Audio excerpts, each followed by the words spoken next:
और भाई लोगों, क्या हालचाल आपके। मैं हूं आपका दोस्त विजय बैसोया। आज हम बात करेंगे ब्रेजा फेसलिफ्ट के वो फीचरों के बारे में जो नई ब्रेजा फेसलिफ्ट में आने वाले हैं। वैसे 23 जुलाई को जो है ब्रेजा लॉन्च होने वाली है, ये बात कंफर्म हो चुकी है। और साथ में आज हम बात करेंगे इंडिया ऑटोमोबाइल की उस जंग के बारे में जहाँ सच में कांटे की टक्कर चल रही है सब कॉम्पैक्ट एसयूवी सेगमेंट। भाई देखो, बात एकदम साफ है। आज की डेट में ब्रेजा की सबसे बड़ी कट्टर राइवल कोई है तो वो है टाटा नेक्सॉन। आप अगर पिछले कुछ टाइम की सेल रिकॉर्ड उठा के देखोगे ना, तो नेक्सॉन की सेल इतनी तगड़ी हो रही है कि वो बिल्कुल ब्रेजा की सेल के बराबर आके खड़े हो चुकी है। इसका सीधा सीधा मतलब क्या है? मतलब ये है भाई कि नेक्सॉन सीधा सीधा ब्रेजा की सेल खा रही है। हाँ, ये बात बिल्कुल सच है कि मारुति की फ्रॉन्क्स और मारुति की जो बेलिनो है वो मार्केट में अच्छी खासी ग्रोथ कर रही है। लेकिन दोस्तों, ब्रेजा का जो इस सेगमेंट में रॉयल रुतबा था ना, मारुति हर हाल में उसे वापस पाना चाहती है। अपनी इस सेल को वापस खींचने के लिए, अनडिफिटेबल किंग फिर से बनने के लिए 23 जनवरी को मारुति लेकर आ रही है अपनी ब्रेजा को। एक बहुत बड़ा फेसलिफ्ट वर्जन जो मारुति कह रही है, पर मेरे हिसाब से फुल फेसलिफ्ट वर्जन ही है, क्योंकि हमको पता है फेसलिफ्ट में सिर्फ कॉस्मेटिक और थोड़े बहुत चेंजेस होते हैं। और साथ में ब्रेजा के अंदर टर्बो इंजन से लेकर अंडर बॉडी सीएनजी तक बहुत कुछ बदल रहा है साथ में। तो बिना किसी देरी के टेक्निकल डिटेल और स्पेसिफिकेशन को डिकोड करते हैं और जानते हैं क्या क्या ब्रेजा फेसलिफ्ट में अपडेट होने वाला है। तो सबसे बड़ा बम मारुति जो फोड़ने वाली है वो है इसके हुड के नीचे। अब आपको ब्रेजा में फ्रॉन्क्स वाला 1 लीटर टर्बो पेट्रोल इंजन यानी कि बूस्टर जेट इंजन देखने को मिलने वाला है। अगर आप इसके पावर फिगर की बात करोगे तो ये इंजन आपको लगभग 100 PS की पावर और 147 Nm का पीक टॉर्क जनरेट करके दे सकता है। लेकिन इसके राइवल कार यानी कि नेक्सॉन में आपको 120 PS की पावर और 170 Nm का टॉर्क मिलता है। तो हो सकता है मारुति इसके इंजन को थोड़ा ट्विन करके और ज्यादा पावर जनरेट कर सके। मैं तो यही एक्सपेक्ट कर रहा हूँ कि इस इंजन के साथ मारुति ब्रेजा में आपको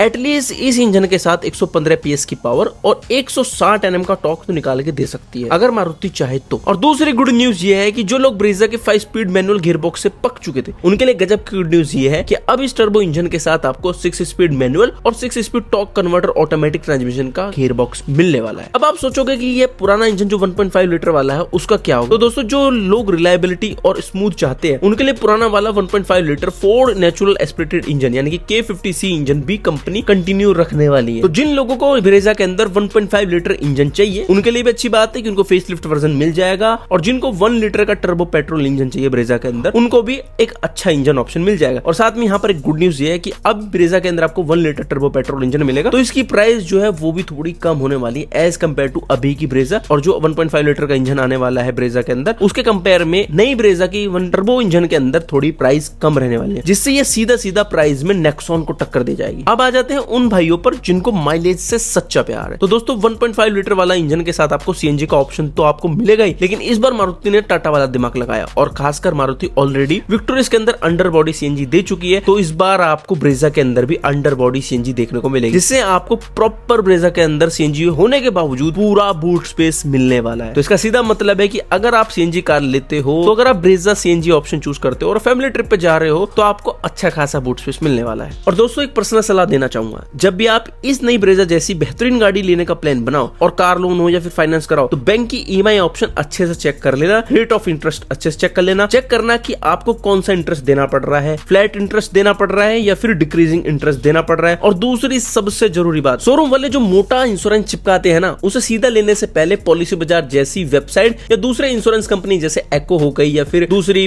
बजाज फाइनेंस वगैरह हो गई, इन पर एक बार कार इंश्योरेंस प्लान ऑनलाइन जरूर चेक कर लेना और कंपेयर करके देख लेना कि आपको कहां पर सस्ता पड़ रहा है और कहां पर आपको आपकी गाड़ी की आईडीसी वैल्यू और सारे जीरो डेप्रिसिएशन जितने भी एड ऑन्स वगैरह है वो सब मिल रहे हैं। एक बार कार लेने से पहले फाइनल इंश्योरेंस कंपेयर जरूर कर लेना। हो सकता है ऑनलाइन या पॉलिसी बाजार या फिर एक्को पर आपको 20 से 30 हजार रुपए का फायदा हो जाए, और जो एक्स्ट्रा पैसा है वो आप अपनी एक्सेसरीज वगैरह में लगा सकते हो। चलिए बात करते हैं लुक्स की और डिजाइन की। देखो, एक चीज मैं यहाँ पर क्लियर कर दूं, अगर आप ये एक्सपेक्ट कर रहे हैं कि ब्रेजा का इंटीरियर और एक्सटीरियर टोटली चेंज होने वाला है, तो भाई नहीं होने वाला है। ये फेसलिफ्ट है, इसमें थोड़े बहुत कॉस्मेटिक अपग्रेड होने वाले हैं इंटीरियर के अंदर भी और एक्सटीरियर के अंदर। तो टोटली डिजाइन तो चेंज नहीं होने वाला है। बंपर का हो गया, फिर रियर का बंपर का हो गया, यही थोड़े कॉस्मेटिक वगैरह, अलॉय व्हील का डिजाइन वगैरह थोड़े बहुत चेंजेस होंगे। जैसे सामने की तरफ ब्रेजा का जो फ्रंट ग्रिल है और बंपर का लेआउट टोटली चेंज होने वाला है, अभी के कंपेयर में थोड़ा मस्कुलर होने वाला है। और इसकी जो फॉग लैंप की हाउसिंग है इसको रीडिजाइन करा गया है, जिससे इसकी हाउसिंग के कारण थोड़ा सा डिजाइन ओवरऑल काफी अच्छा लगने वाला है। अभी कैमोफ्लेज के अंदर है, फाइनल प्रोडक्शन का सिर्फ साइड से ही स्पाई शॉट विजिबल हो पाया है, अभी फ्रंट का या रियर का और कहीं का नहीं हो पाया है। इससे आप आइडिया लगा सकते हो कि इसका डिजाइन कैसा होने वाला है। बाकी फ्रंट में आपको 4 पार्किंग सेंसर भी मिलने वाले हैं और फ्रंट कैमरा तो आपको मिलेगा ही। साइड प्रोफाइल से ज्यादा विजुअल वगैरह चेंजेस नहीं करे गए हैं, बस एक इसका अलॉय व्हील का डिजाइन चेंज हो गया है। पहले का ऐसा दिखता था, अब का ऐसा दिखने वाला है। अब का थोड़ा सा पिन टाइप का करा गया, 4 स्पोक का यहाँ पर आपको डिजाइन मिलने वाला है अलॉय व्हील के अंदर। बाकी A pillar, B pillar, C pillar सारे सेम होने वाले, यहाँ पर कोई चेंजेस नहीं करे गए। हैंडल भी सेम होने वाला है और ऊपर रूफ रेल वगैरह भी मिलने वाली है। कलर यही ट्रेंड में रहने वाला है। अभी की ब्रेजा में भी इसी कलर को हाईलाइट करा गया और आने वाली ब्रेजा को भी इसी कलर के अंदर हाईलाइट करा जाने वाला है। बाकी रियर प्रोफाइल की बात करोगे तो यहाँ पर कोई ज्यादा चेंजेस नहीं होने वाले। अगर आप एक्सपेक्ट कर रहे हो कि ब्रेजा में आपको कनेक्टेड टेल लाइट मिल जाएगी, तो ये जितने भी स्पाई शॉट आ चुके हैं उनमें कंफर्म हो चुका है कि इसके अंदर कोई भी कनेक्टेड टेल लाइट नहीं मिलने वाली। रियर से ज्यादा डिजाइन चेंज होने ही वाला नहीं है। बस यहाँ पर आपको जो रियर का बम्पर है इसके अंदर ही थोड़े बहुत चेंजेस होने वाले हैं। अभी की ब्रेजा में आपको हॉरिजॉन्टल वाले रिफ्लेक्टर मिल जाते हैं, लेकिन अपग्रेड मतलब इस वाली ब्रेजा में आपको वर्टिकल टाइप्स के मिलने के चांसेस हैं। यही थोड़े बहुत बम्पर का ही चेंज होने वाला है, बाकी कोई चेंज रियर में नहीं होने वाला। सेम आपको स्पॉइलर मिलने वाला है, सेम आपको विंडशील्ड पर आपको डिफॉगर, वाइपर ये सब कंटिन्यू करे जाएंगे। सेम ही डिजाइन रहने वाले, यहाँ पर कोई बदलाव नहीं होने वाला है। ऊपर रूफ पे देखोगे तो आपको शार्क फिन एंटीना मिल जाएगा और छोटी वाली सिंगल पैनल वाली आपको सनरूफ मिलने वाली है, जिसका जो अंदर से कर्टन्स होगा वो मैन्युअली ही ऑपरेट होगा। तो यही कुछ एक्सटीरियर में अपग्रेड होने वाले हैं और यही कुछ लेआउट एक्सटीरियर का होने वाला है। कैबिन के अंदर आओगे तो यहाँ पर आप एक्सपेक्ट कर सकते हो कि इसका इंटीरियर थीम तो चेंज होने वाला है। अभी के टाइम इसके इंटीरियर की लेआउट की तो फोटो आ चुकी है बाहर, पर इंटीरियर कैसे होने वाला है ये नहीं निकल के आया है। मैं एक्सपेक्ट कर रहा हूँ इसके अंदर विक्टोरियस की थीम को इंट्रोड्यूस करा जाएगा व्हाइट और ब्लैक कलर के अंदर, जो कि विक्टोरियस का इंटीरियर थीम है वो काफी अच्छी लगती है मेरे को पर्सनली। एटलीस्ट अभी की मारुति गाड़ी का कंपेयर में तो विक्टोरियस के अंदर काफी एडवांस चीज दी हुई है और इंटीरियर भी काफी अच्छा लगता है। मैं यही एक्सपेक्ट कर रहा हूँ। सेम लेआउट वगैरह आपको ब्रेजा के अंदर मिलेगा। बाकी डैशबोर्ड को थोड़ा सा रीडिजाइन करा गया है। इसके अंदर आपको विक्टोरियस टाइप की डिस्प्ले मिलने वाली है, टच स्क्रीन मिलने वाली है। बाकी सेम ही आपको डिजिटल इंस्ट्रूमेंट क्लस्टर मिलने वाला है और साथ में इसके अंदर आपको पावर ड्राइवर सीट मिलेगी और एक्सपेक्ट किया जा रहा है इसके अंदर वेंटिलेटेड सीट मिल सकती है, पर मेरे हिसाब से मारुति ब्रेजा के अंदर वेंटिलेटेड सीट नहीं देगा। ये मेरा मानना है। आपका क्या मानना है कमेंट में जरूर बताना। बाकी हो सकता है इसको इंफोटेनमेंट सिस्टम के अंदर आपको इस बार नया यूआई अपग्रेड मिल जाए, अपडेटेड इंस्ट्रूमेंट क्लस्टर मिलने के चांसेस है, पर मैं अभी यही वाला मान के चल रहा हूँ क्योंकि जो स्पेस शॉट बाहर निकले थे उनमें सेम ही कंटिन्यू करा गया। बाकी सेम एम्बिएंट लाइट कंटिन्यू करी जाएगी। अब बात करते हैं मेन मुद्दे की, यानी कि प्राइस का और टैक्स का गेम क्या खेला जा रहा है। देखो आपको इंडिया का थोड़ा रूल समझना पड़ेगा। अगर आपकी गाड़ी जो है 4 मीटर से छोटी है और उसका इंजन जो है 1.2 लीटर से बड़ा है तो उस पर सरकार अच्छा खासा टैक्स वसूलती है। ब्रेजा में आपको 1.5 लीटर का इंजन आता है, इसलिए वो हमेशा सेगमेंट में सबसे प्रीमियम यानी थोड़ी महंगी गाड़ी रहती है, जिसकी कीमत लगभग 8,25,000 एक्स शोरूम से शुरू होती है और इस 1.5 लीटर वाले वेरिएंट की कीमत में कोई कमी नहीं आने वाली है। ये सेम प्राइस पर ही मिलने वाला है। एक्सपेक्ट कर सकते हो आप ये 20 से 30,000 थोड़ा और महंगा मिल सकता है। लेकिन मारुति गेम कहां पलटेगी। ये जो नया टर्बो इंजन आ रहा है ना 1 लीटर वाला, तो मारुति यहाँ टैक्स का सीधा सीधा मोटा फायदा उठाने वाली है। अब अगर कंपनी ये फायदा अपने पास ना रख के कस्टमर को दे,